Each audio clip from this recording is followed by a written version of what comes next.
आप देख रहे हैं डार्क फाइल्स। तो चलिए बढ़ते हैं आज की इस कहानी की ओर। एक बार की बात है, प्रोजेक्ट के काम से मुझे घर से काफ़ी दूर कमलपुर गांव जाना पड़ गया। हालांकि मैं प्रोजेक्ट के काम से लगातार बाहर जाता ही रहता था, मगर ये पहली बार था कि मैं अपने घर से 250 किलोमीटर दूर गया हुआ था। बस से मैं जब उतरा तो तब घड़ी में शाम के 4 बज रहे थे। सूरज आसमान पर अभी भी था, पर उसकी रोशनी काफ़ी कम हो गई थी। बस मुझे वहाँ से उतार कर आगे चली गई। मुझे तो ये बताया गया था कि बस से उतरते ही मुझे सफ़ेद कार नज़र आ जाएगी, लिहाजा मैं आसपास अपनी निगाहें घुमाने लगा। अभी मैं इधर उधर देख ही रहा था कि तभी पीछे से एक आवाज़ आई। रवि कुमार जी, इंजीनियर जी, आप ही हैं ना? आवाज़ सुनते ही मैं पीछे पलटा तो पाया कि सफ़ेद कपड़ों में एक आदमी एम्बेसडर कार लिए खड़ा है। मैंने अपना सिर हाँ में हिलाया, फिर मैं उसकी कार में बैठकर चल पड़ा उस डाक बंगले की ओर जहां मेरे रहने का इंतज़ाम किया गया था। गांव के कच्चे रास्ते पर एम्बेसडर कार डोलती हुई आगे बढ़े जा रही थी। शायद इस गांव में अभी तक पक्की सड़क नहीं बनी है। मन ही मन में मैं ये सब सोच ही रहा था। इतने में ही कार चला रहे उस आदमी ने मुझसे कहा, सड़कों का हाल देख रहे हैं साहब? आप तो इंजीनियर हैं, ज़रा इधर भी देख लीजिए एक बार, पक्की सड़क नहीं है गांव में। इस पर मैंने कहा, जी ज़रूर देख लूँगा, पहले जिस काम के लिए आया हूँ वो तो कर लूँ। अच्छा, ये डाक बंगला और कितनी दूर होगा? इस पर ड्राइवर बोला, ज़्यादा दूर नहीं है साहब, पर वो क्या है कि सड़कें ख़राब है ना, इसलिए समय लग जाता है। इतना कहकर कुछ देर तक तो वो आदमी चुप रहा, मगर फिर उसने अपनी चुप्पी तोड़ते हुए बोला, साहब आप उस डाक बंगले में रहेंगे? मतलब उस जमींदार साहब वाले डाक बंगले में?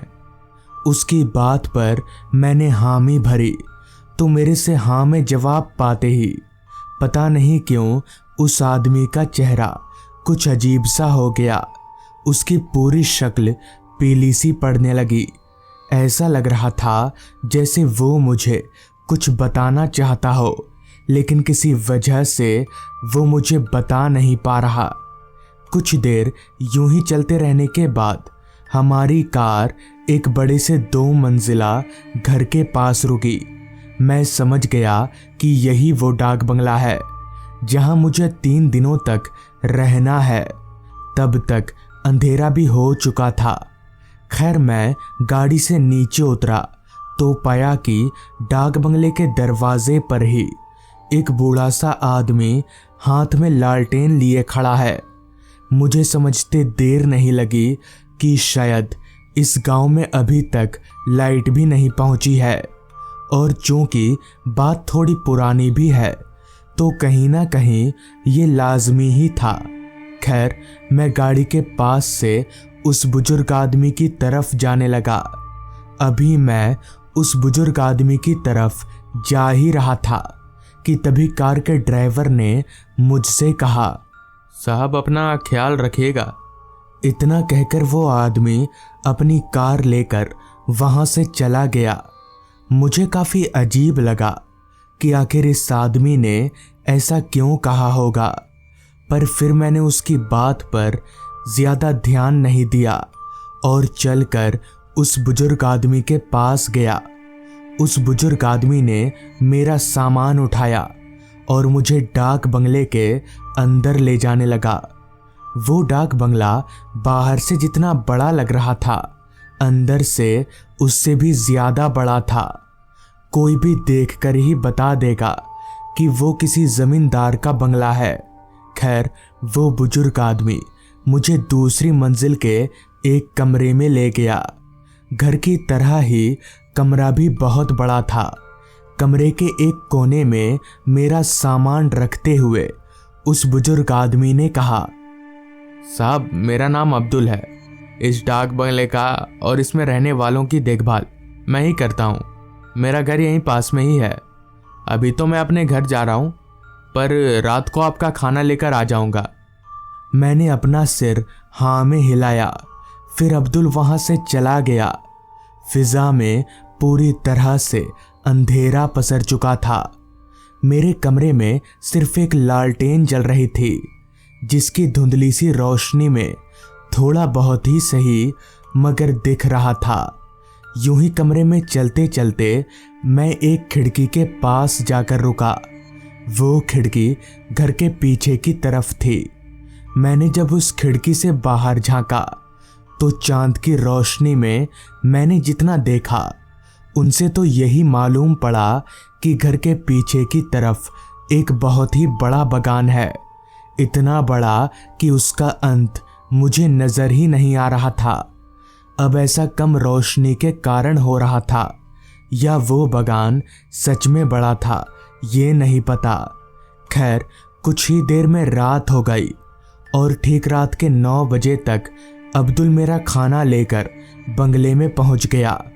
मैंने खाना खाया और खाना पीना हो जाने के बाद अब्दुल वहां से चला गया। हालांकि घर पर खाना खाने के तुरंत बाद ही मुझे नींद आ जाती थी, पर पता नहीं क्यों यहाँ पर मुझे नींद नहीं आ रही। मैंने सोचा क्यों ना प्रोजेक्ट के कामों को ही थोड़ा देख लूं। लिहाजा मैंने अपने बैग से प्रोजेक्ट के कागज वगैरह निकाले और कमरे में लगी मेज के पास टेबल लगाकर बैठ गया। अभी मैं वहां बैठकर सारे कागजात देख ही रहा था कि तभी अचानक मुझे ऐसा महसूस होने लगा जैसे मेरे अलावा भी कोई कमरे में मौजूद हो, क्योंकि मैं किसी के कदमों की आवाज़ साफ तौर पर सुन पा रहा था। पर यह कैसे हो सकता है? रूम तो बंद है, फिर कोई आदमी कमरे में कैसे आ सकता है? मुझे कुछ भी समझ नहीं आ रहा था। पता नहीं क्या सोचकर मैंने पीछे देखा तो पीछे कोई नहीं था। हो सकता है शायद ये मेरे मन का वहम हो। यही सोचकर मैं अपनी कुर्सी पर से उठा और जाकर पलंग पर लेट गया, मगर अभी भी मेरे दिमाग में वही सब चल रहा था कि आखिर वो आवाज़ें किसकी थीं। यही सब सोचते सोचते कब मेरी आंख लग गई पता ही नहीं चला। ना जाने कितनी देर के बाद, मगर जब मेरी आंख खुली तो फिर से मुझे कुछ अजीबोगरीब आवाज़ आ रही थी, पर इस बार आवाज़ थोड़ी अलग थी। ऐसा लग रहा था जैसे कोई कमरे की खिड़की पर दस्तक दे रहा हो। मैंने अपनी आंखें खोली और लालटेन की धुंधली सी रोशनी में उस खिड़की की तरफ देखा जो बगान की तरफ था। तो उस कांच की खिड़की से मैंने देखा कि एक आदमी खिड़की के उस तरफ खड़ा है और मुझे बाहर आने का इशारा कर रहा है। मुझे बड़ा अजीब लगा कि आखिर ये आदमी है कौन और खिड़की पर दस्तक क्यों दे रहा है। खैर, मैं पलंग पर से नीचे उतरा और उस खिड़की की तरफ जाने लगा। अभी मैं उस खिड़की की ओर जा ही रहा था कि तभी मुझे याद आया कि मैं तो दूसरी मंजिल पर हूँ। फिर कोई आदमी बाहर खिड़की पर कैसे दस्तक दे सकता है? इतने में ही खिड़की के बाहर खड़ा वो आदमी पता नहीं कहाँ गायब हो गया। मेरी हैरानगी 7वें आसमान पर चढ़ चुकी थी। मुझे कुछ भी समझ में नहीं आ रहा था कि मेरे साथ हो क्या रहा है। अभी मैं हैरानगी से उभरा भी नहीं था कि तभी मुझे बाहर गलियारे में से किसी के चलने की आवाज़ आने लगी। इस बार उसी तरह की आवाज़ को दोबारा सुनकर मैं डरा नहीं, बल्कि मुझ में ये जानने की इच्छा जाग उठी कि आखिर ये आवाज़ किसकी है। लिहाजा मैंने कमरे में जल रही उस लालटेन को अपने हाथ में उठाया और दरवाज़ा खोलकर कमरे से बाहर निकला तो पाया कि कोई आदमी सीढ़ियों से होता हुआ नीचे उतर रहा है। उसकी देखा देखी मैं भी नीचे उतरने लगा। सीढ़ियों से नीचे उतरकर वो आदमी घर के पीछे वाले दरवाजे से बगान की तरफ जाने लगा। मैंने भी वैसा ही किया, उसके पीछे पीछे बगान में चला गया। अभी मैं पीछे पीछे चल ही रहा था कि तभी वो आदमी एक जगह पर जाकर एकदम से रुक गया। मैं भी वहीं पर रुक गया। उस आदमी ने एक दफ़ा मेरी ओर देखा, फिर उसके बाद जो हुआ वो होश उड़ा देने वाला था। वो आदमी उसी जगह पर ज़मीन में समा गया। मेरी आंखें फटी की फटी रह गईं। मेरा दिल ज़ोरों से धड़कने लगा। आखिर ये कैसे हो सकता है? किसी तरह से मैंने खुद को संभाला और वापस अपने कमरे में चला गया।